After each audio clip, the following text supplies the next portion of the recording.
Welcome to the Larry Rinker Golf Podcast, your place for tour proven conversations, world class insight, and real results. My guest today is a top teacher and a featured contributor in several of Golf Magazine's best instructor books. He teaches at the Boca Raton Hotel. Please welcome my friend Scott Munroe to the show. How you doing, Money? Fantastic. Rick, how are you doing? I am doing well. What's new and exciting in your world? Well, this is my first summer home in 17 years in the heat. I know you and I have talked about this before. Coming, you were in Colorado for a while, and it's not bad. I love Florida. You're from Florida, but I like the heat. So it's a little quiet and at the hotel, but it's nice.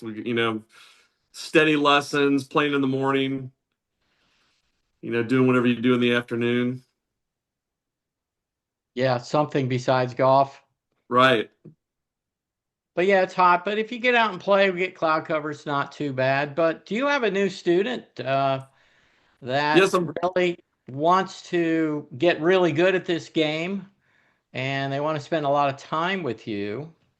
So talk about this new young lady you're working with. So it's very interesting story. She was an exchange student. She's from Poland. She's one of the number one fencers in Poland.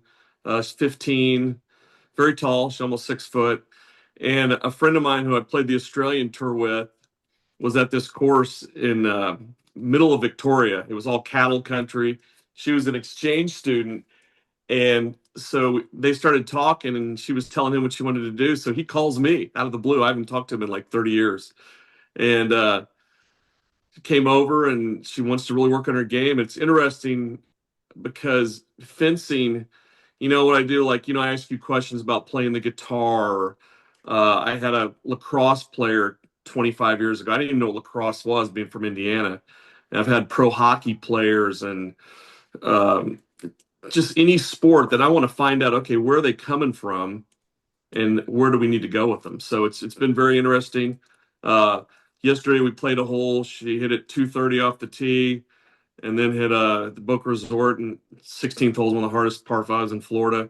Then she had 220 and she had a 3-wood 30 feet and made the putt for an eagle. So you can't teach that. You had to bring some of that with you, but it's very interesting, And I asked her a question. I know I asked you this question earlier. I said, "How long is it going to take me to play the guitar like you play it?" And you said a lifetime. And then her parents said, "How long is it going to take her to?" I said, "I don't know, but she's got all the tools, but you have to get the experience." So being excited and being able to go work. And if we think about when we were young, that age, I mean, you were already a top junior, but I didn't take up golf till I was 15. So, I did the fast track, horsepower, 14 hours a day type thing with the wrong information.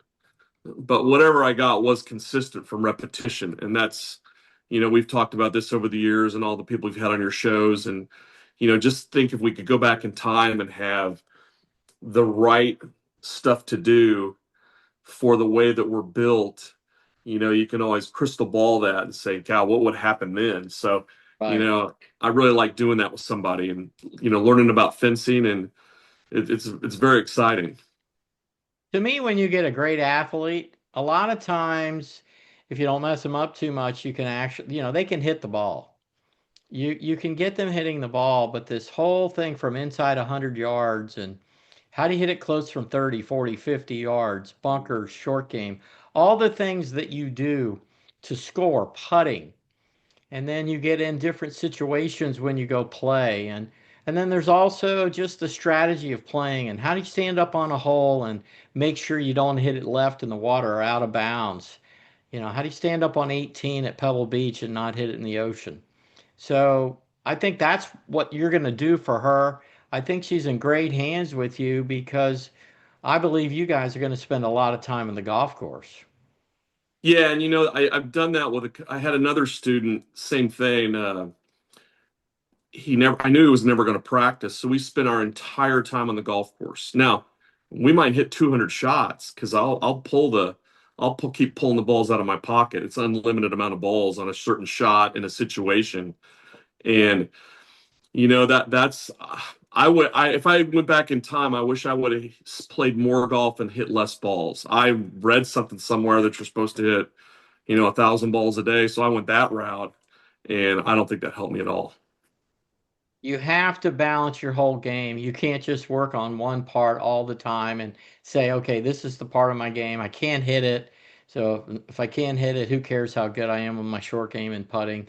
But you really got to work on all parts of your game. But you and I both know we get a lot of people that come to see us that they really just want to keep the ball in play and be able to go out and play and not lose a dozen golf balls. So I understand that with our students. But that's pretty exciting that you have. Such a great athlete, so skilled in what she does. Another thing, can you teach determination? Can you get people fired up that are willing to discipline themselves to do the things that they need to do to be great at something? No, they have to bring that with them. Yeah, It's the same thing. Whenever I get kids, and I've turned kids away and stuff. Not that I'm trying to be mean, but when I talk to the kids and the parents start talking, I says, like, is this a ventriloquist act? Like, I ask him a question, you answer. How's that work? And when my both of my sons were quarterbacks, and I was kind of that dad too. Always sitting in there, and luckily, teaching golf, training for golf is the same thing as throwing a football, more or less the same workout. So sometimes the coach would, ask me a golf question, and as my kids rolled their eyes. But I think, it's like Tiger, reading some of his stuff with his first coach, and he just wanted to be out there. I mean, right. and I just think you have to want to be out there. And Scotty, I talked to his coach some at the PGA show this year, and he just wanted to be out there. Jordan Spieth, and these guys, when they were 10, 11, 12 years old, they watched Tiger grow up, so they just wanted to be out there. And I know you and your brother and your sister, you guys probably had kind of a competitive thing with the three of you.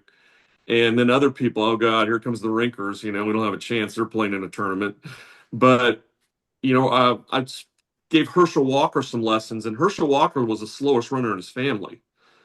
Three of his sisters, oh yeah, three of his sisters. I don't know if he had a brother, but I know three of his sisters all ran track at Georgia, and he could never catch him. So he was that kid that just kept working, working, working. And I gave him a lesson after he retired, and he looked like he could. I said, "You could still go in today, couldn't?" She goes, "Yeah, but my body doesn't want to go back in."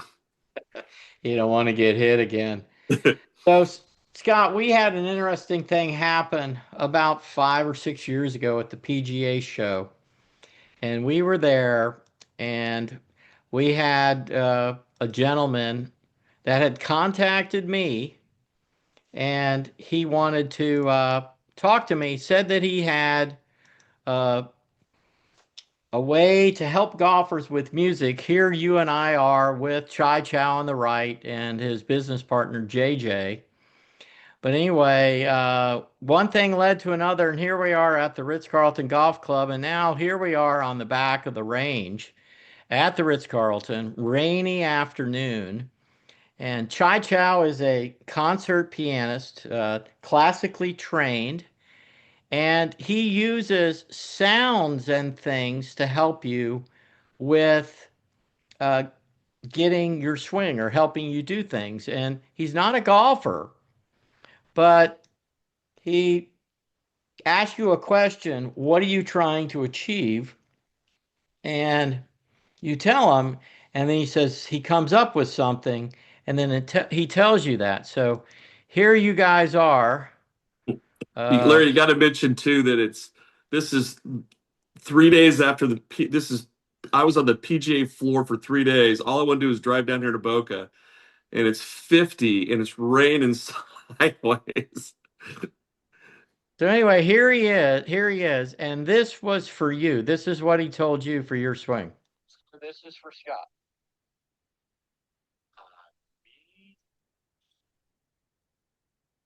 So, do you remember what that meant for you? Me, you. Yeah, I was listening. He first worked with you, so I was trying to do your swing thing, and I was over hitting horrible. And then when he came over to me, and I think that's probably a top 10 thing anyone watching this or anyone that's ever studied golf will ever notice, that everyone's not the same. Right. And this has nothing to do with TrackMan or flight scope, foresight, force plates, blah, blah, blah. This has to do with motion and feel. And that motion and feel is something that's different for everybody. And mine was completely different than yours. Yeah. And so it's just pretty amazing how mine was different. Like you said, I went first. And so my thing was I told him, I said, I'm struggling with taking the club back. I have a tendency to get stuck over the ball, especially in pressure. So so now here it is, and this is what he gave me for my 7-iron.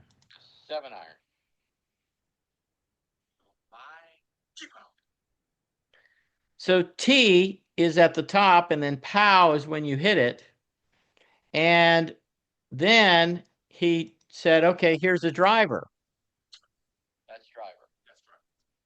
And if you listen to it again,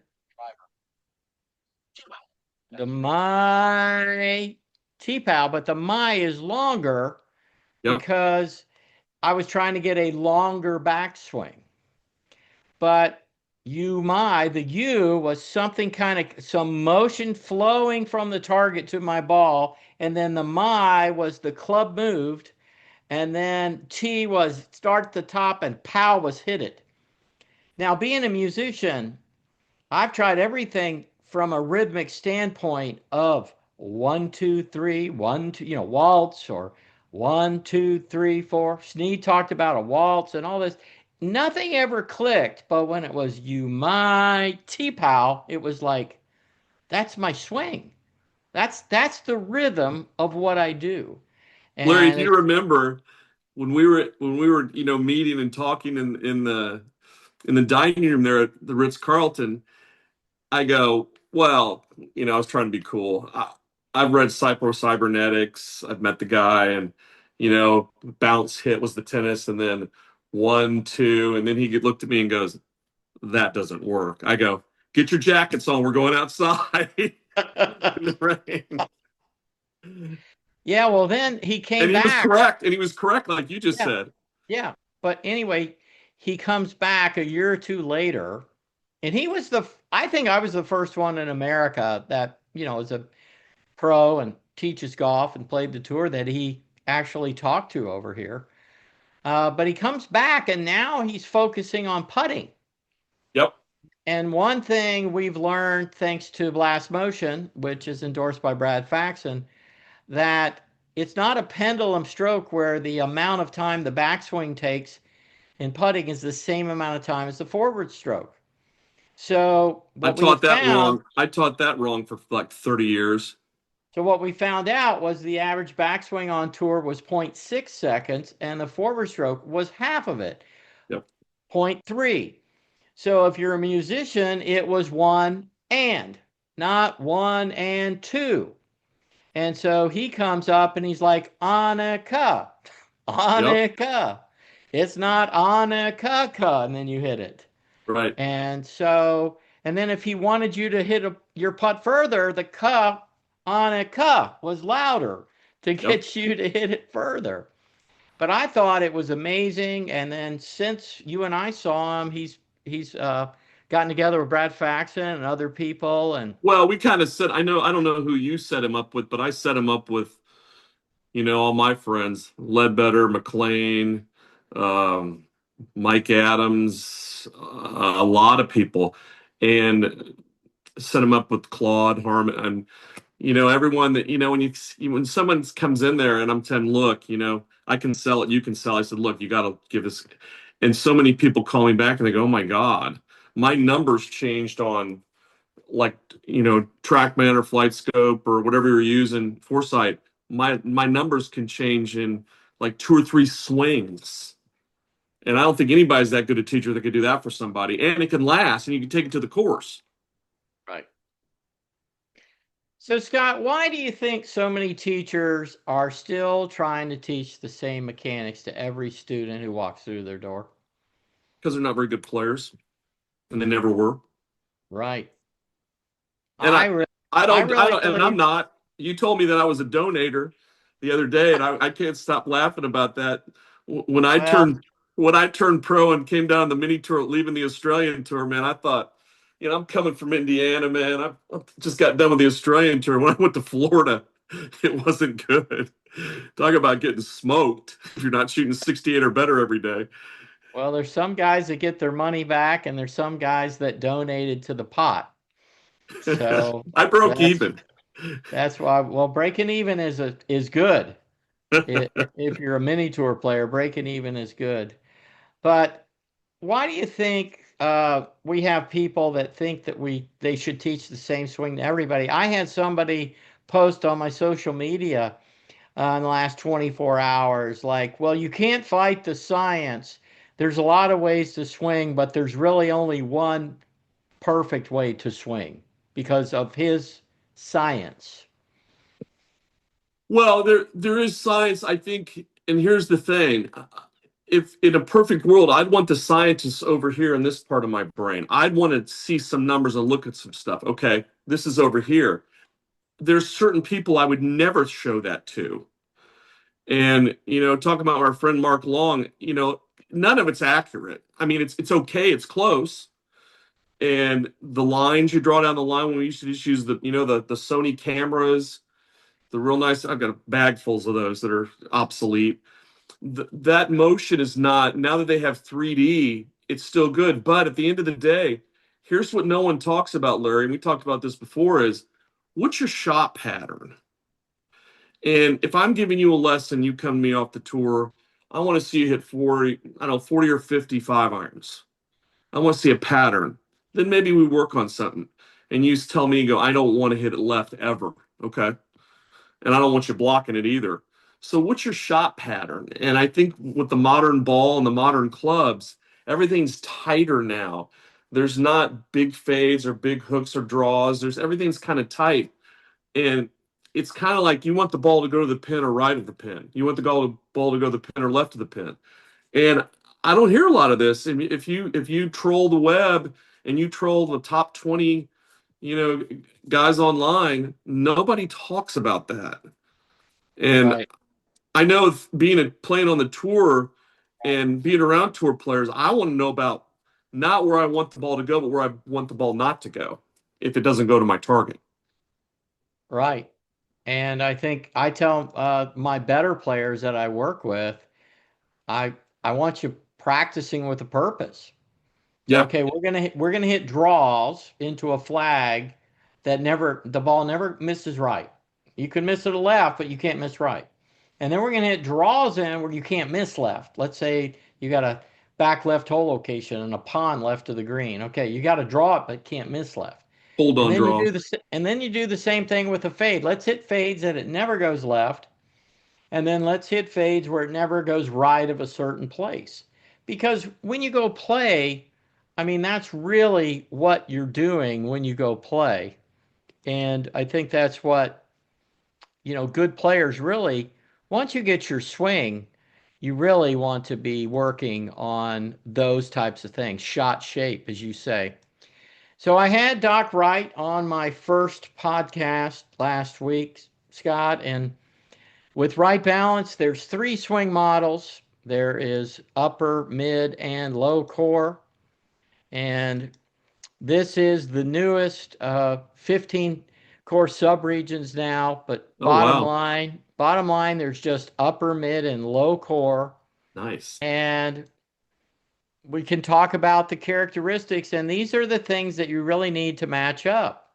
So the low core player, we would say 10% or less of players are low core. I've only measured 14 out of 1,500 students.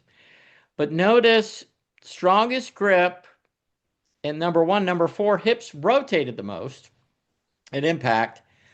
And then latest release, but pivot. I think pivot is so important in the golf swing, and they pivot, they go all the way to their trail foot. Jimmy Ballard always talked about loading up that right side. So that's the pivot. But it's interesting that when you get to a low core or an upper core player, the pivot's around the lead foot. So now here's your mid core player. This is your tour model swing. And this is where the grip is between the lower and upper. That's your two knuckles grip. And you can see they have a center pivot. And we know thanks to technology, the hips are rotated for the average tour player 40, 45 degrees. And then you get to that upper core player, which Doc Wright would say 60% or more of golfers are upper core. And if you're a male, it goes up. It's probably 70% or more. But we're going to have that weakest grip and pivot around the front leg. And our hips will be the least rotated at impact. So this stuff is to me, and there you are, money, but this stuff to me is so important. These things have got to match up. I have so many upper core players that come see me, and I'm upper core. And bottom line, a lot of times it's just getting the grip correct and getting the pivot correct. And then all of a sudden they can hit the ball.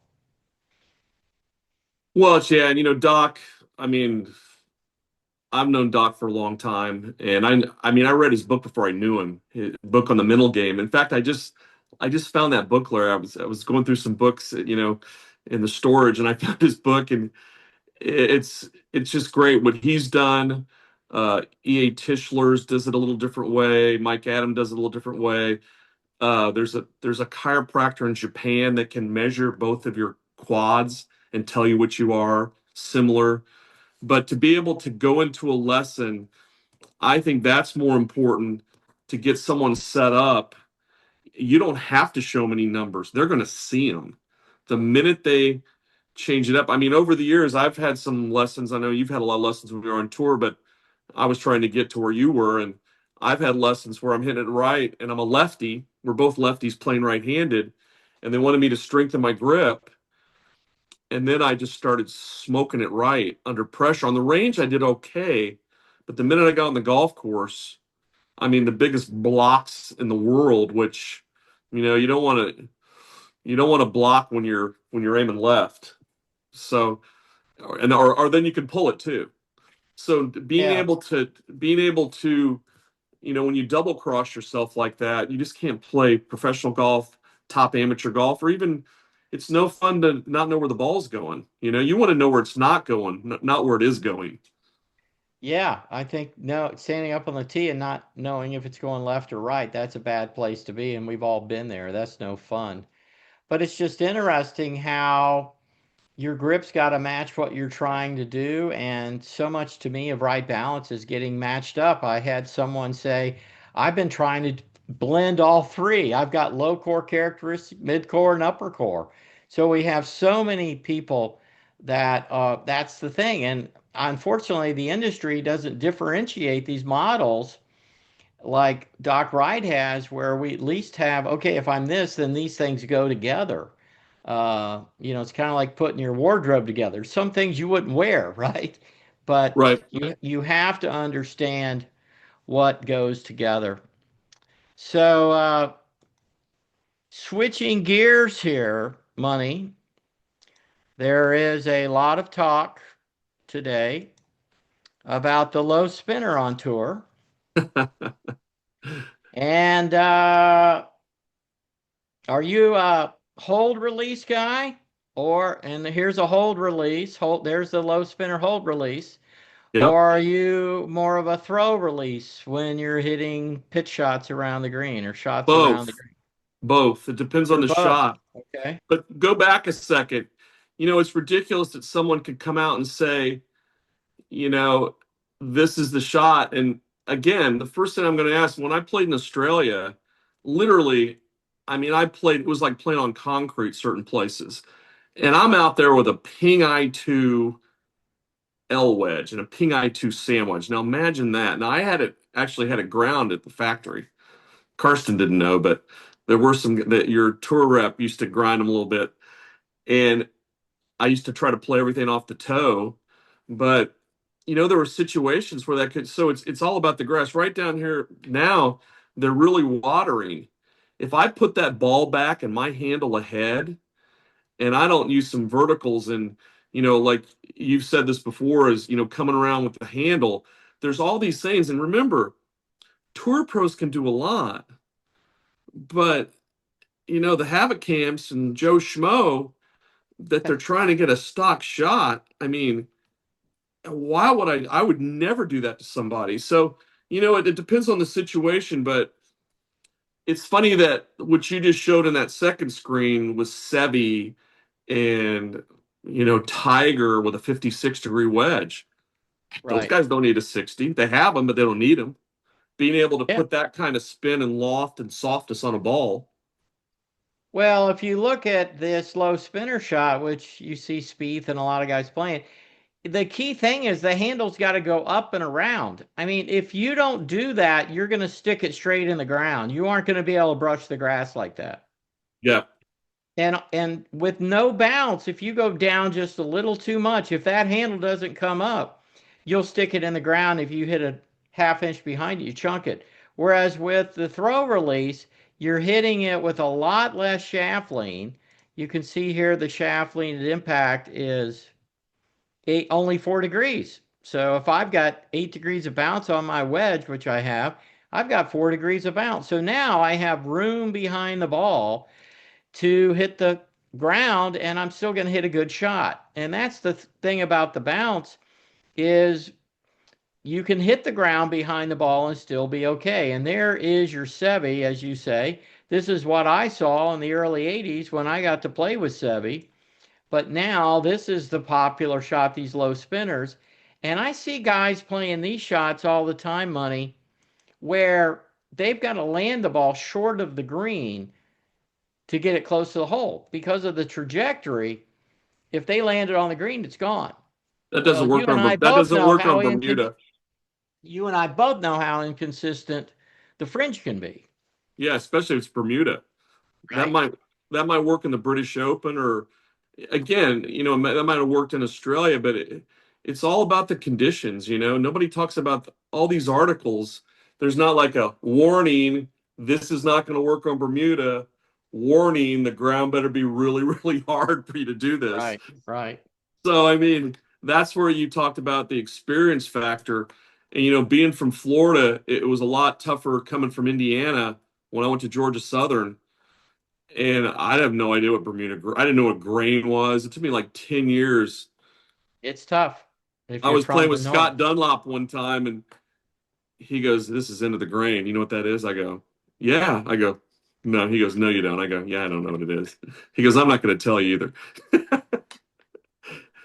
Well, it's interesting. I have had a few students that hitting that low spinner has helped them. I find people with their DNA, they're either that handle drag kind of turn through and hold the release off, or they actually just have a very natural kind of flop release where they throw it more with the trail in. Have you and Dr. Wright talked about that with the does it have anything to do with the core regions? That's a great question, but I would say that when you and I were kids, I know you didn't start playing until you were 15, but when we were kids, when we hit shots around the green, we just used to think we were making a little golf swing. I mean, Right. we didn't get into all the ins and outs of what we were doing. When we were hitting shots around the green, we just felt like it was a little golf swing and we changed the ball position and shaft lane to hit the ball higher or lower. So I would say a low core player would be more of a handle dragger. So that's Jordan Spieth. He's low core. And then someone who's upper core who throws it more like me, then I'm going to be more natural of a thrower. So I would just say probably whatever your natural release is, because low cores release the latest and upper core releases the earliest. So I think a lot of people, when they're hitting shots, they just feel like it's a miniature golf swing. So money, I saw David Duvall one time. I was talking to him about pitching, and his pitch shot looked like his full swing, and he was just holding on to it and coming around the corner, right? and his ball wasn't high, but it did have spin. And it's the same thing with Jody Mudd. When he got out on tour, he was telling me that he needed to learn to hit a high soft shot. He didn't have that. So, like what you're saying, if you can blend the both of those, I think when Tiger moved to Florida, that was the best thing he could have done, because a lot of the California guys, remember they used to have the tour school in Palm Springs or Greenleaf? The Right. California people hated to come to Florida, and the Florida people, it was okay for them to go out there. They didn't care, but it was Right. you had a huge advantage when you were in Florida because of the Bermuda grass. Yeah, and Bermuda rough is extremely difficult. So, Scott, there's a lot of talk. It seems to me so much that we hear they're trying to take the hands out of golf. They're trying to not use the hands as much. And for me, when it comes to putting, I like to say that there are five myths. And those five myths are: you putt with your shoulders, you don't use your hands and wrists, you keep this imaginary triangle form between your two shoulders and I your like that. or your shoulders and your two arms, excuse me.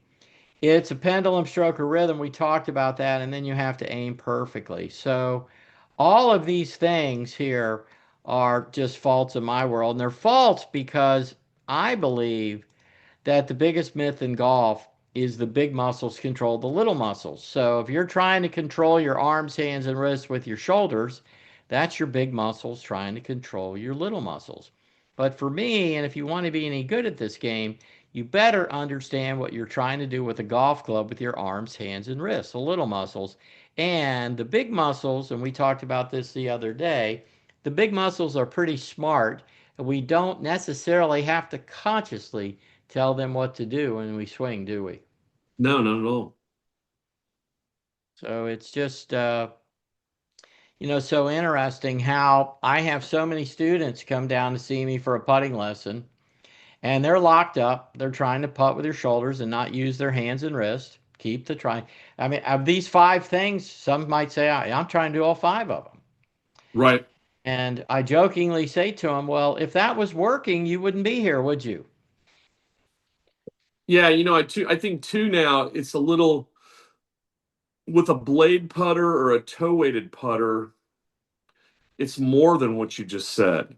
But with some of these modern putters, and I remember Brian Tennyson one time, he got a putting lesson from Ledbetter, and Ledbetter told him about his stomach and his lats, about bringing it a little inside, a little down the line. So with some of these torque balance putters now, so I do what you just said if the person has a putter that's got some toe hang.